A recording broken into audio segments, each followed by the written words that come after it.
Welcome to my channel జై army. ఈరోజు topic just army కోసం మాత్రం.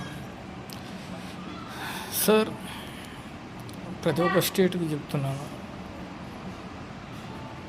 ఒకటి మాత్రం గుర్తుపెట్టుకోండి, లైఫ్లో సీఎం కానీ పిఎం కానీ ఆల్మోస్ట్ ఏ టు జెడ్ ఏ వ్యక్తి అయినా కానీ అధికారంలో ఉన్న వ్యక్తులకు నా అభిప్రాయం చెప్తున్నాను. అది తప్పు అనిపిస్తే మీ ఇష్టం సార్.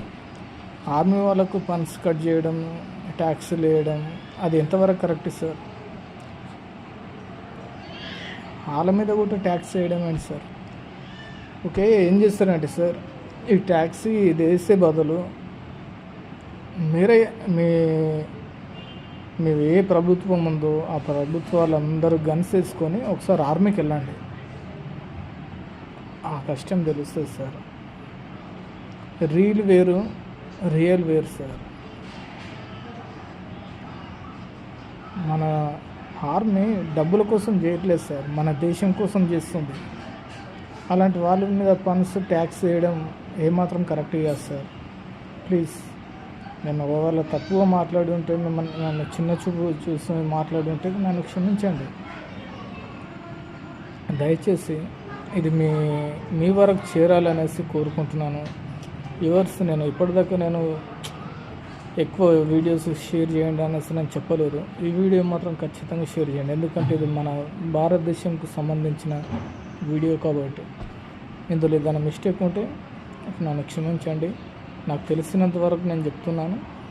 ఓకే గైస్, మన గవర్నమెంట్, మన ఎమ్మెల్యే నుంచి ప్రతి ఒక్కరికి వాళ్ళకెంత బాడీగార్డ్స్ ఆల్మోస్ట్ అందరూ ఉంటారు.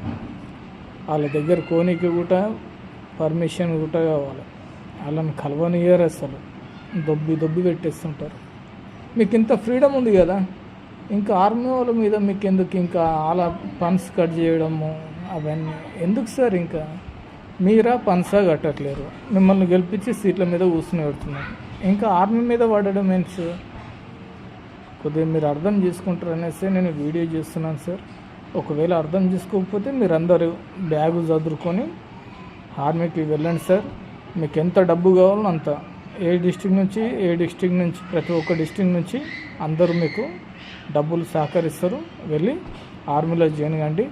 ఒక 1 వీక్ ఒక్కసారి ఉండి రండి సార్, తెలుస్తుంది.